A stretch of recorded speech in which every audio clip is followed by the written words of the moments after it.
Thank you for everyone attending both in person and on the video or phone calls. I want to start with our roll call. Michael, could you please do roll for our June Board of Directors meeting?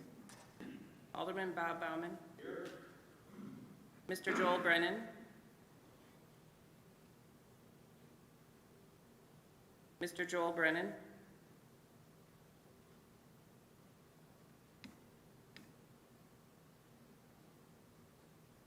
Mr. Grady Crosby.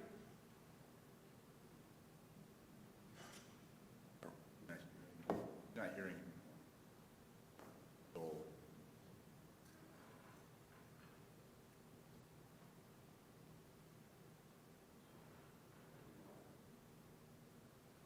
You okay now?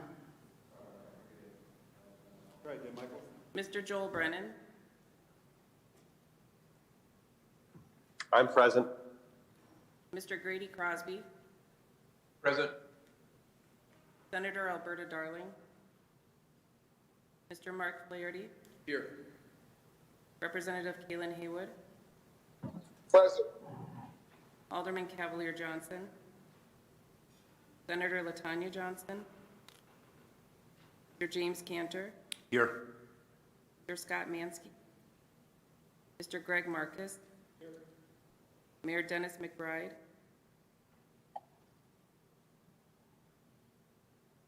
Mayor Dennis McBride.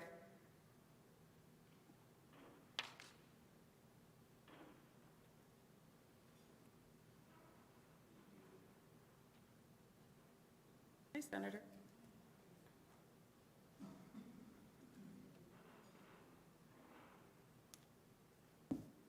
Mayor Dennis McBride.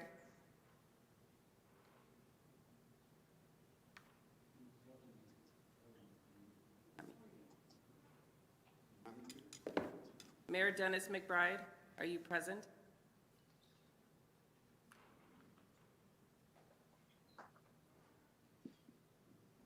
Ms. Joanne Sabir. Representative Joe Sanfilippo. Ms. Aicha Sawa.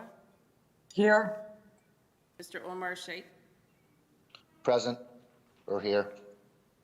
Alderwoman Jocasta Zamaripa. And Mayor Dennis McBride, can you hear us?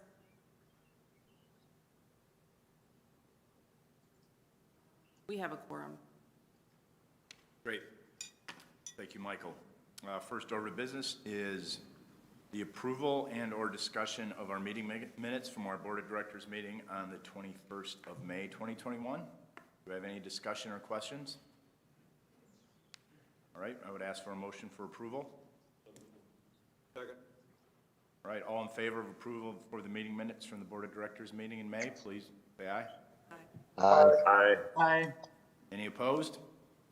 Great. We are approved. Next order of business is our CFO, Steve Marsh, for our financial report. Steve? Thank you, Mr. Chairman, and good morning, everyone. Today's financial update will include a review of the 2021 income statement, in which we're projecting further improvement in net operating income relative to budget, and also a review of the year-end projections for the restricted and unrestricted cash positions, which remain relatively healthy. To the income statement, which is page 6 of the board packet today, has column IDs A, B, C, and D at the top. I'll direct your attention to total operating income, line 14, column C. Year to date, we're tracking better than budget by just over $2.7 million. As you scroll through lines 1 through 13, you'll see improvement relative to budget in almost every revenue category. This is largely a result of hosting the COVID-19 vaccination clinic, which was unbudgeted. Additionally, other events such as basketball and volleyball tournaments and some minor catering events have contributed to positive variances. If you recall, the budget passed by the board in October was conservative in nature due to the unpredictability of the pandemic and the uncertainty surrounding the impact of the live events business. Our budget did not project us to host any events in our 3 buildings in the months of January, February, and March. So however small those events are, they are a boost to our operating revenues. Scrolling down to operating expenses, you'll see on line 28, we're tracking ahead of budget, even though we've seen an increase in labor, line 15. Due to the events we've hosted in the first quarter, we've also saved money relative to budget in other categories such as utilities, line 18. Non-operating revenues are down overall due to the decrease in expected tax collections relative to budget noted on line 35, column C. If you recall, at the January board meeting, we had reforecasted these numbers relative to budget. I believe that forecast still remains a good representation of what we can expect in tax collections the rest of the calendar year. Line 39, column C, you'll notice a positive budget variance for Bucks district ticket surcharge revenue of almost $80,000. Our budget assumed the district would not earn any of this revenue.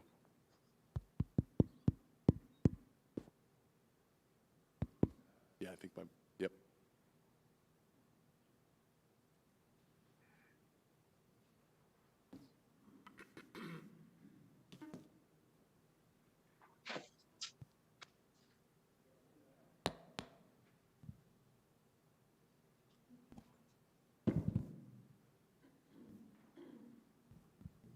Our budget had not assumed that we would earn any district ticket surcharge revenue until May.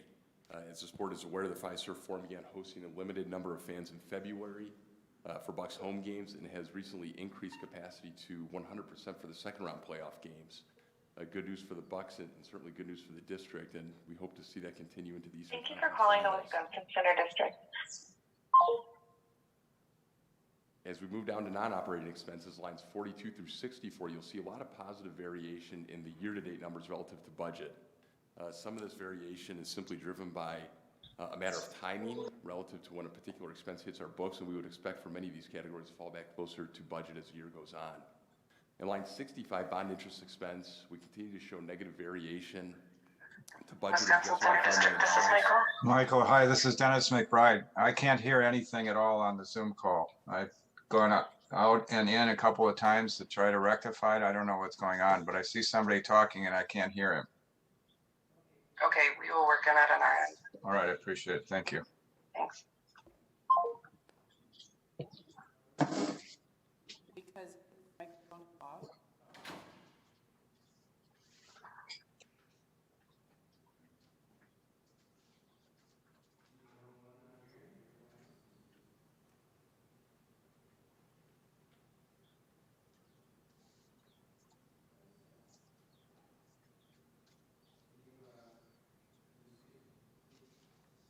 Yeah. Want me to pause for just a minute? Roll call, verify who dialed in, and hear us and respond, please.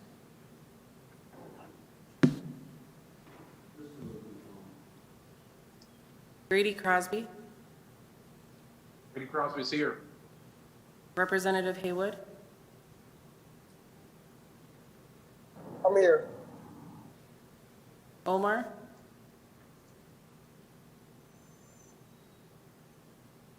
Mr. Omar Sheikh, I'm here, sorry. okay. Ms. Aicha Sawa, I'm here. Mr. Joel Brennan, I'm still here. Mayor McBride, can you hear us?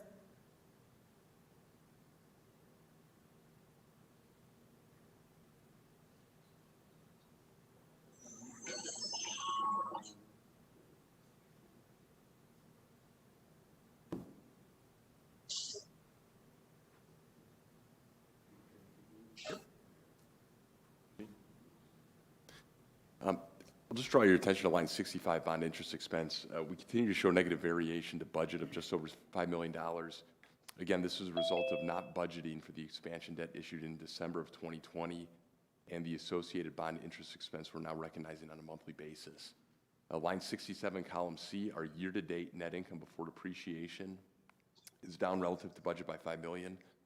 But for the negative variance of bond interest expense, we'd be able to show a positive variance today, driven largely by improved event activity for the first third of the calendar year. So staying on that theme, I'll draw your attention to the next page, page 7, column IDs E, F, G, and H at the top, which compare our annual budget to our new projected annual forecast. Scrolling down to line 67, column G, you'll see that our projected net income before depreciation is expected to be down relative to budget by almost $16.5 million. However, almost all of that is driven by the negative variation in the bond interest expense. I point this out because the bottom line numbers on this page don't really tell the whole story of what's happening with our business here in 21. For the past two board meetings, you've heard me and Marty signal to you our cautious optimism surrounding our event calendar for the remainder of 21. And that cautious optimism has really firmed up into solidified event holds and confirmations on our building calendars to the point now where we feel comfortable projecting some modest improvement into our operating numbers, as evidenced in line 29, column G. And Marty will talk in more detail about some of those events in his CEO update.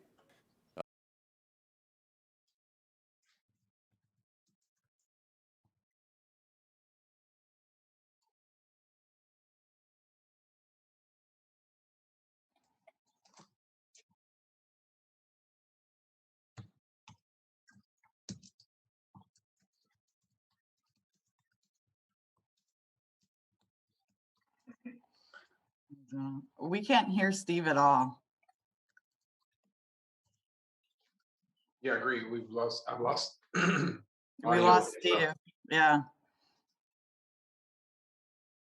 We can't hear the boardroom at all.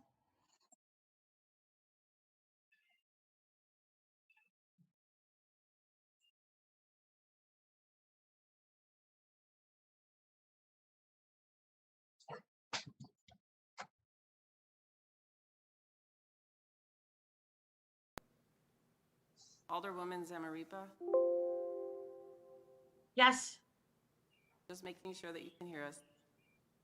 Okay.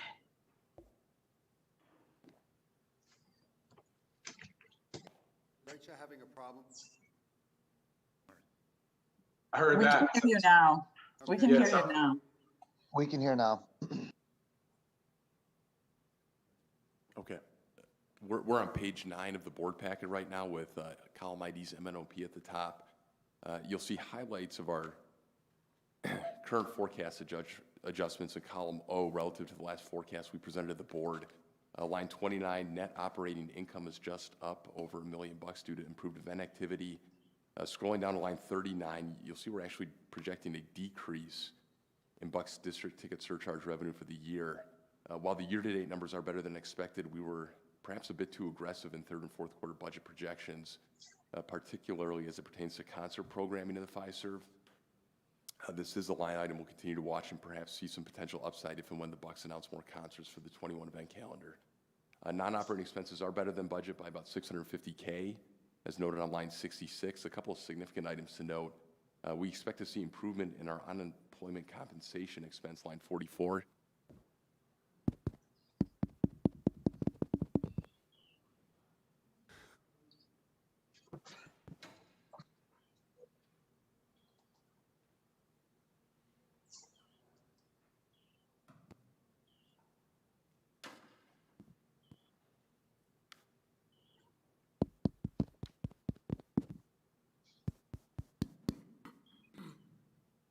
That's fine.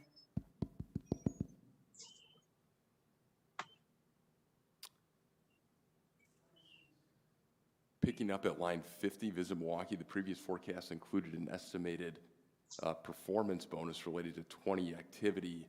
However, because of the pandemic, performance goals weren't met, so the bonus won't be paid out. Line 52, we had in budget some consulting fees that will not be paid out in 21. All in all, our forecast has improved relative to our last projection by about $1.5 million, as noted on line 67, column O. In terms of cash, our income statement forecast is good news for our cash flow projections, which are detailed on pages 10 and 11 of your packet. Both the restricted cash balance, which is what's used to fund our annual debt service, and the unrestricted cash balance, which is what's used to meet our general operation obligations such as payroll, remain healthy, and management has no concerns about meeting its financial obligations over the next 12 months. Also included in the packet today is the balance sheet through April, as well as our capital expenditure budget. I wasn't planning on reviewing that in any detail today unless there's specific questions. Otherwise, that is my financial report, Mr. Chairman. Great. Thank you, Steve. Well done. Does anybody have any questions for Steve? All right. With that, I will turn it over to Mike for our expansion update. Mike?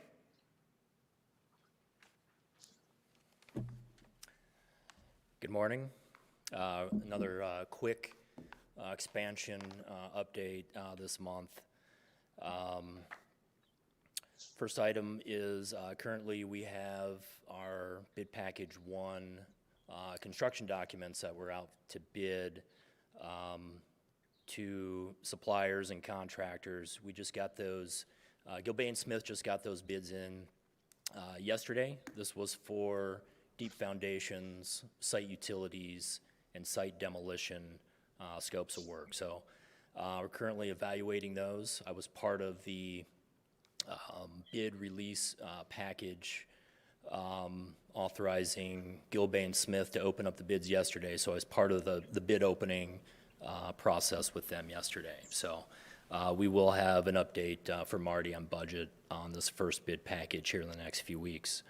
The plan is to start that work on July 12th of this year.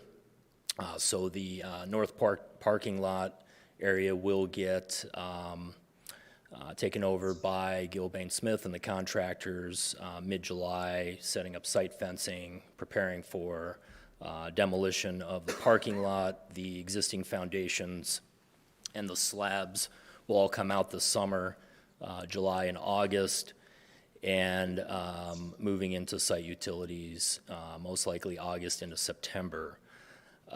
The two future bid packs, as we've stated in past meetings, are coming out later this fall, later this year, to the structure, the rest of the foundations, the building envelope, enclosure, and the mechanical, electrical, plumbing scopes of work.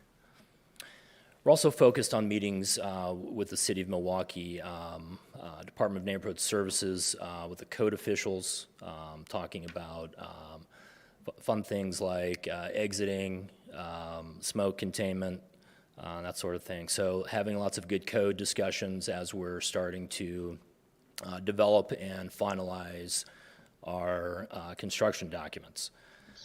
We are also in process of setting up discussions with the city's sustainability director to continue our discussions on our current lead initiatives as we focus in on renewable energy credits and programs for the project.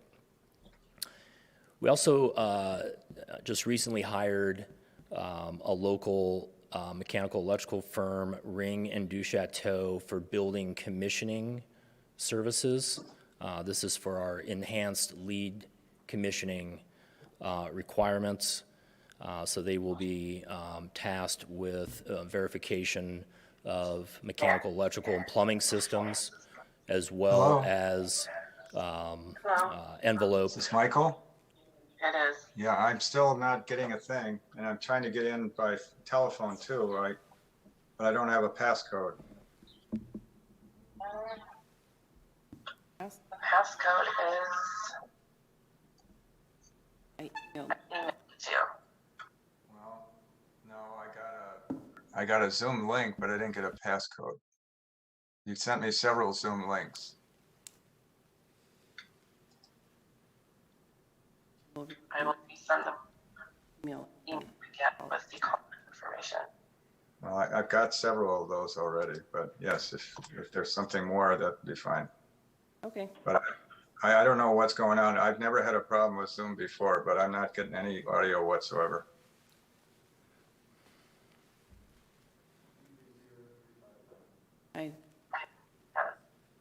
Okay. Thank you.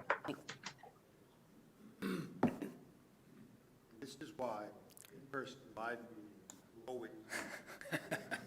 Right. Right. Everything's fine. That's right. This is deliberate to demonstrate to you why the expansion was so important. Mike, why don't you, Continue? please? Okay. All right.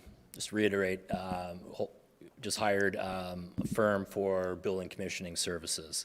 We also brought on an art consultant who has experience with other convention centers recently. The name of that firm is called the Strauss Art Group. They're going to provide artwork master planning services. We've also reached out to the Milwaukee Art Museum, and they're going to provide a few individuals to partner and collaborate with us during this initial planning stage as well. Just some quick inclusion updates, the project's requirements as we're currently meeting our 31% goal, and which includes currently all the design and engineering professional firms contracts to date. We have approximately another 5% of contracting for design, peer review, consulting services. So there's a few remaining RFPs that'll go out this summer that will continue to add into the inclusion equation. The construction contracting will start in the next month and continue through mid-year of 2022 to catch up with all the various contracting documents. We'll have our first official inclusion report to the board prepared by the end of August of this year. So we have both of our inclusion management firms, consulting firms here today, and they will both inform the board of the verification and tracking process. Carla Cross with Cross Management Services tracks our business inclusion, which is our contracting firms, and Randy Crump with Prism Technical Management Marketing Services tracks the workforce. Any questions before Carla goes through her verification process? Okay.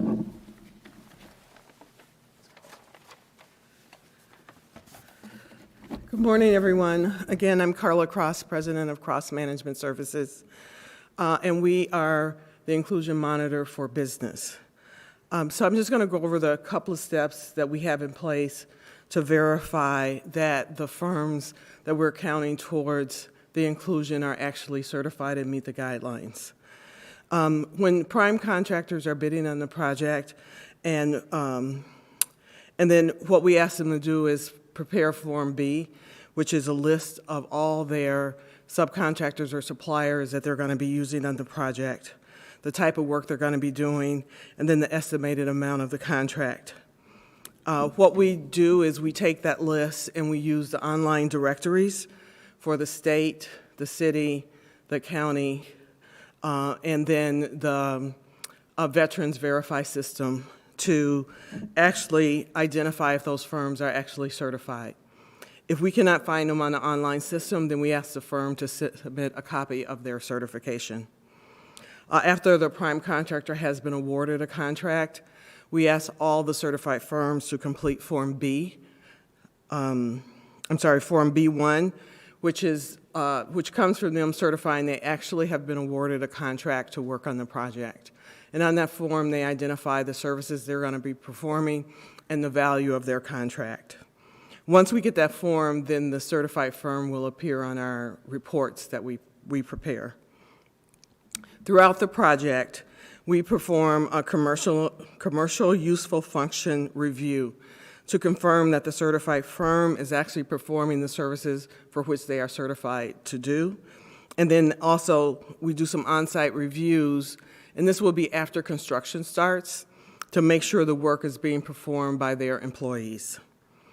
After the work starts on the project, we ask the prime contractors to submit a form to list all their subs and suppliers and how much their contract award is and how much they've been paid that month, as well as how much they've been paid through the end of the month. And then we ask the certified firms to also prepare a form confirming how much they have been paid and their total payments to date. And we sort of compare those documents. Sometimes there may be a lag, but we usually use the certified firms' numbers that will actually go on the report that we'll be submitting. And then after the project is complete and all the retainage has been released, we ask each certified firm to prepare and submit Form F, which is a certified firm payment certification. And on this, they report the total amount that they've been paid for work that was performed on the project. So those are our steps to verify information as well as payments. Any questions? Thank you. Thank you.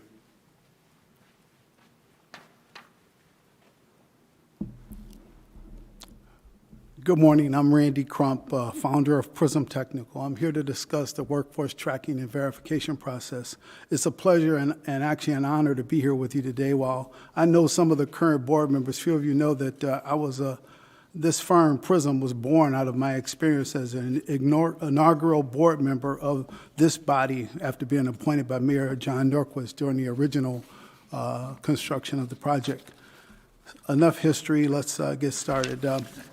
At the time of bidding, each contractor will state their commitment to a specific level of workforce inclusion, and successful bidders will be contractually obligated to achieve that specific level of workforce inclusion. These contractors will then submit the names of the workers they plan to send to the project site, and it will give Prism staff an opportunity to begin the resident verification process, and because we're using the City of Milwaukee's Residence Preference Program, and we'll also know which workers are from service-disabled, veteran-owned businesses. With this submission, then Prism will give the contractors access to LCP Tracker, which is the workforce tracking software that we'll be using and contractors will be using to report weekly payroll information and hours the workers are on site, allowing us to do the workforce inclusion performance reports. We will actually do random on-site visits to interview workers randomly to ensure that the workers that are showing up on the online software is actually the workers that are showing up on site. Excuse me. We'll review the contractor performance monthly, and contractors falling below their commitment will be given a gentle reminder for the first month. If they have 2 consecutive months where they failed to meet their commitment, will require that they do a performance a compliance plan to get back on track. And at the conclusion of the contractor's work, they will provide a signed affidavit to confirm that the information they've supplied on LCP Tracker and other information is true and accurate. If there are any questions, I'd be happy to answer them. Thanks, Randy. Great. Thank you, Carla, and thank you, Randy, for that update. Any questions at all for Mike, Randy, or Carla? If not, turn it over to Marty for our CEO report. Thank you. Thank you, Mr. Chairman. As Steve has already indicated, we are guardedly optimistic that the uptick in our business is in fact real and happening. We are seeing an increase in not only inbound calls, but the willingness to accept our outbound calls and returning same. So we're seeing just the flurry of activity that our sales staff is seeing, both on the entertainment, meeting, and convention side, is really picking up, not just for future years, but also in the year for the year. Specifically, as far as entertainment activity, we have 10 concerts confirmed in the Miller High Life Theater through the end of 2021. 5 of them have not been announced publicly, but we do have 10 confirmed shows in 2021 for the Miller High Life Theater. In addition, we have 2 confirmed concerts in the Panther Arena for 21. One has been publicly announced, the other will be announced shortly. We also have a public ticketed sporting event in the arena that has not yet been announced for 2021, as well as a family event in the Wisconsin Center for 2021. 2 of the events that I'd like to share that are confirmed and on sale in the Miller High Life Theater are King Crimson with the Frank Zappa Band and Chelsea Handler. Two great shows for us to have in that facility, with many more to come. On the convention center side, with meetings and conventions, we're really seeing a tremendous amount of interest from meeting planners picking up. Since the past 2 months, we have issued 27 contracts for meetings and conventions, 5 for 2021, 18 for 2022, and 4 for 2023. We had our first trade show in the Wisconsin Center this past weekend. The Wisconsin Bridal Show was this past Sunday. We had just over 800 attendees. And what's interesting about that show is we last had it pre-COVID 2019 and drew 750. So even, I won't say post-COVID because we're still dealing with it, but at the tail end of COVID, we had better attendance levels than pre-COVID for the same show, which had the promoter very happy to see that people are coming back, not just downtown, but to the Wisconsin Center. special note is this Sunday, for the first time in 5 years, we are hosting in our ballroom a wedding. It's an unusual type of an event. It's a wedding, not an unusual type of an event, but this one I'd not heard of before, where they send the invitations out but don't ask for RSVP. So we have a plan for 1,000 attendees to the wedding Sunday night, and I guess if they don't ask you to RSVP, if anybody'd like to come Sunday night, it starts at 5 o'clock, and Sunday. just bring the nice, bring the bride and groom a check, and I'm sure they'll let you in. Moving along, for the events that we have had, and we've had a variety of events, picking up with attendance, including 2 full weeks of graduations. We're getting really impressive post-event critiques from the meeting planners. We look at them the moment they get sent to us, and it's usual to get a couple of 5s, a couple of 4s, maybe a 3 every once in a while, but we're getting mostly 5s and occasional 4, which it's great to see. So I just credit the team for those that have coming back with the right attitude and really exhibiting the BPX service that we have been preaching for the past 2+ years. Just prior to coming to this meeting this morning, I checked how we were doing with the Beyond Van Gogh event. We've sold over 57,000 tickets to this event, and while I'm not prepared to share the number with you, we have already surpassed and now have a new record for highest grossing event in the history of the Wisconsin Center, and that's with 3 weeks before the event actually opens, tickets available, and scheduled through the end of September with the hope that it could extend. So even dealing with COVID, we have booked and are selling a record-breaking event for the Wisconsin Center District, which is something we should all be very proud of, and hopefully opens up a whole new avenue of residency type of events that we can attract, not just in the existing convention center, but as we expand into the new building as well. Something to note, invitations will be coming out sometime in the next week or two, but we are hosting for you all and clients a premiere event for the Beyond Van Gogh exhibit. It opens to the public on July 9th. We're having a private function July 8th. You'll be getting tickets to that as far as will be asked, but it's, I believe it's a 4-hour span that we're having a reception at the convention center, and you'll be receiving invitations shortly to be our guests and help us kick off this spectacular several months of their event. Mike has talked to you already about the expansion. Just a couple other things to mention. We continue to meet, Steve Marsh, and then the operations team and I, meeting weekly with ICON, with Gilbane, with the architecture firms, all working towards bringing the construction documents to closure. We're going through every room. We spent 2 hours yesterday on the ballroom terrace just looking at opportunities where we need to put power and lighting to make sure that not only we host a spectacular event, but that it also can support Levy's ability to cater events no matter size or location of the event. So moving full speed on that. One thing that Mike did not mention that we've also done is Mike had issued the RFP for parking operators. Although we're several years from selling our first ticket into the parking lot, the plan has always been to bring the parking operator into the project sooner than later so they can help us with the final design of traffic patterns, location of their office, and work with the design team to making sure that we're developing not just the space, but operationally a parking garage that can support the activity we need to support. At the last board meeting, I announced that in conjunction with Bid 21, we were going to be painting a mural on the State Street side of the UWM Panther Arena. At that time, Alderman and board member Bob Bauman raised concerns about painting directly on the brick, which is something we did not really focus on. Immediately following that board meeting, Bob, we reached out to Bid 21. They, quite frankly, were surprised that they had forgotten to bring it up and we didn't bring it up. We have changed the plan. We have power washed the brick. We're putting up 7 panels, 5 that'll be vertical stack and then 2 horizontal across it. So we will not be painting on the brick, and really appreciate not your concern, but your expression there might be a better way to do it, and we pursued it, and that's, we're taking that approach. Thank you for that.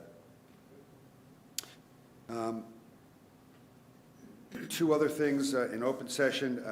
I had shared with the board back in January and kept you apprised over the past several months that we had selected a firm of Impression Sports and Entertainment to represent us in the selling of naming rights for the expansion and for the convention center property. We were not, Sarah Mayo and I have really been the point people on that, those discussions and meetings, and over the past several months have not been as impressed in practice as we were in the early portions of that relationship. So yesterday we did send a termination letter to them, discontinuing their services. We are in discussions with a number of firms that are quite impressive in their portfolio of other entities that they've represented, and hope to be able to pick up without missing more than a step or two on that process. So we're still early enough in the design portion of this project so that we can integrate a sponsor if we're able to get it. I'm confident that the firms that we're speaking with right now will be able to secure us something in the next 6 to 8 months. Lastly, as you know, there is no board meeting in July. As Mike indicated, on July 12th, we are losing the surface parking lot for the next 2+ years so we can build the expansion. We have secured parking during that entire period through the Hilton. We are using the Hilton garage as of July. So we will be getting a note out to you all prior to the August meeting with the instructions where to park, how to get in and out, and making sure that our employees, not just you all, have a place to park so they can come to work in Exhibit BPX. As far as open session, Mr. Chairman, that's all I do have. I do have a couple of topics I would like to ask the board to go into closed session. Great. Before we do that, are there any questions from Marty? All right. The board may convene in closed session pursuant to Wisconsin Statute S19.851E for purposes of deliberating or negotiating the purchasing or public properties, the investing of public funds, or conducting other specified public business, whatever competitive or bargaining reasons require, whenever competitive bargaining reasons require a closed session, and pursuant to Wisconsin S19.851G for purposes of conferring with legal counsel for the district who is rendering oral or written advice concerning strategy to be awarded by the body with respect to litigation in which it is or is likely to become involved, or is expected to reconvene in open session following this agenda item. Can I have a motion to go into closed session, please? Do I have a second? Second. Thank you. All in favor of going to closed session, please say aye. Aye. Any opposed? Great. We will now move to closed session. We will wait for a minute. Looks like, wow, the room has been cleared.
Great.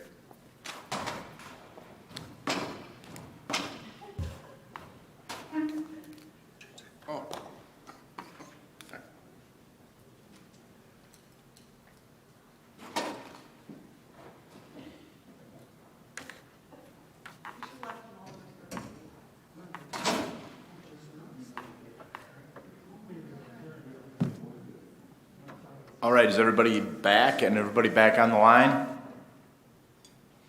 Two just quick topics, as always, future meeting board dates. We do not have any committee meetings or a board meeting in July.